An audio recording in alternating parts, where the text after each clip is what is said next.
You found it. Your home for the best content on your favorite team, the Fighting Tigers of LSU.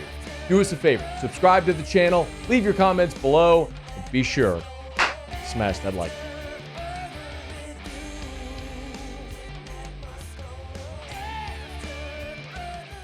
LSU football was back on the practice field on Wednesday, and afterwards, Garrett Nussmeier, Mason Taylor, Greg Penn, Paris Shand all met with reporters. And it's the first time Nuss met with reporters so far in spring football, first time that he's met with reporters since taking over in this leadership role. But one of the things that Nussmeier said that is the most pointed statement, the statement that's going to get the most attention, and he's not wrong for it, is when he was talking about the expectations on the team this year.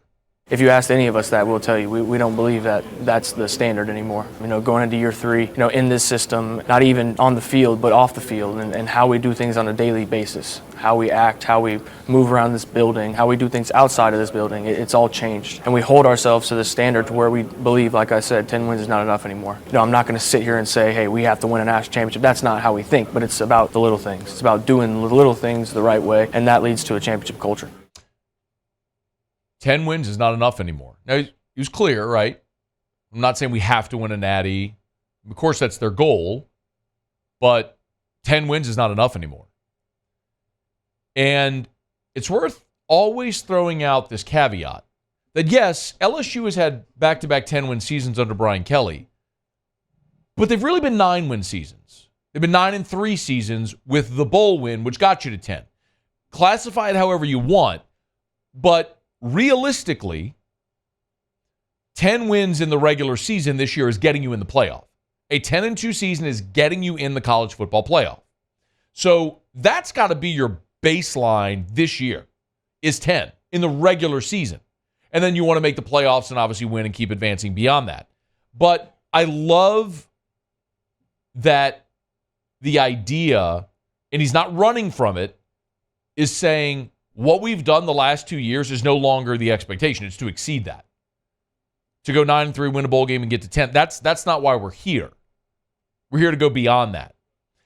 The question is whether or not that's realistic. Now, remember, a year ago in fall camp, Brian Kelly sort of famously gave that interview where he said year 3 is when his teams have traditionally, is when you could realistically expect to take that giant leap. And that's held true to form. We've gone through these numbers before.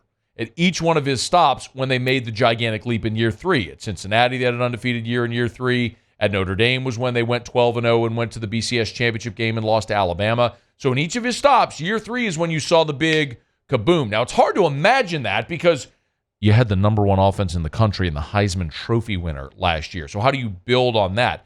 But, I mean, we could also very clearly look and say, hey, man, Look at Les Miles' first 3 years.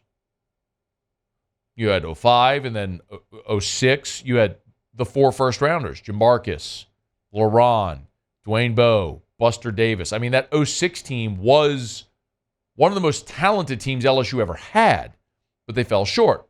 Then year 3, 07, is when they went on and won the national championship, even losing the number 1 pick in the draft at quarterback. 2 first-round wide receivers. Sound familiar? It was the next year when you had the veteran quarterback who had waited his turn, who stepped up and you won the national championship behind him in a really veteran roster. I'm not saying it's a repeat of 07, but a lot of that synergy is there, right? You can see the parallels. And clearly it's a different postseason system, but Vegas has LSU pegged over under 9.5, which is right where they've been, right? So can you go over? If you go over that number and get to 10-2, you're a playoff team. But a large part of that is going to be Garrett carrying this offense. Listen, I think the defense is going to be better because it's impossible to imagine them being worse than literally the worst defense you ever fielded. So you're going to get better defensively. The question is how much better.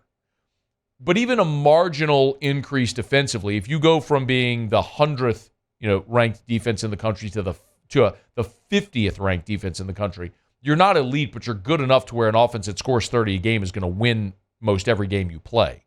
And I think that's really the ambition. Instead of giving up 28 a game, can you give up 20 a game?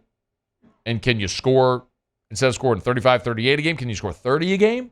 If that's the case, you go win games 31-21, you're going to win a lot of games.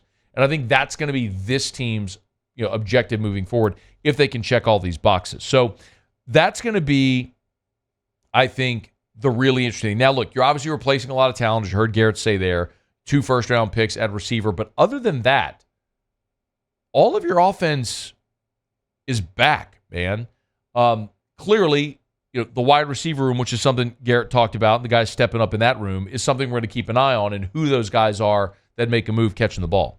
And I think they've all stepped up. Everybody has taken the advantage of their opportunities, and they're doing whatever they can to help and play at a high level. And I think our chemistry and right now our explosiveness has been very, very good because of that. On the defensive side, I think it was so interesting hearing from Greg Penn about Blake Baker, because not only is Greg Penn a returning veteran on your defense, but he plays the position Blake Baker coaches. And he was here when Blake Baker was here the last time. So Greg Penn was on the roster when Damone Clark had that gigantic season and plays that position at linebacker. So I don't know if there's anybody better to ask about the transition and the transformation Blake Baker can help make this defense than Greg Penn. Yeah, I think we're trying to build an identity of what we want to be. Coach Baker does a great job bringing energy to the room and to the whole defense as a whole. Us playing with fire, playing with enthusiasm, just trying to form an identity. Guys need to understand we're playing a whole new defense, so the guys are learning new plays and stuff like that. You're learning a new defense, but you're also learning under a guy that specifically coaches linebackers, and Greg Penn talked about that. He's obviously the DC, so we get to understand the whole defense as a whole. We get the installs kind of before everybody else. He tells us what other people are doing, so it kind of makes us play faster. And I would just say now, as a whole, as a defense, we're not thinking as much. More reaction, more guys just flying around, playing to their strengths. When you think about the second part of that, that's pretty stark, right? For a veteran guy, when you're halfway through spring ball, to say we're not thinking as much, we're playing faster, halfway through spring, that's the most encouraging thing that I've heard. Like, if you've already had a material effect halfway through spring, you've still got the rest of spring, you've got your entire offseason watching film, you're going to have fall camp, and then the season. Like, how much better can that group be? That's a really, really exciting part about watching this defense hopefully get better. Look, and I'm going to continue to maintain this. Far from a finished product, and obviously when you get into spring and then into fall camp, optimism abounds for everyone, and everyone's convinced that everybody's going to be an All-American and be the greatest ever. And sometimes it works out that way. But I am very excited to see the progression with the defense as a whole. But I'm going to maintain this. They are not done on the defensive line. Like, they are going to add at least one, maybe 2 defensive linemen in the next portal window. You have to supplement those numbers there, or your run defense is going to be a sieve. You just don't have the bodies. So keep improving, but far, far from a finished product. Hey, thanks so much for watching. Please leave your comments. I love to interact, and be sure to hit the red subscribe button below.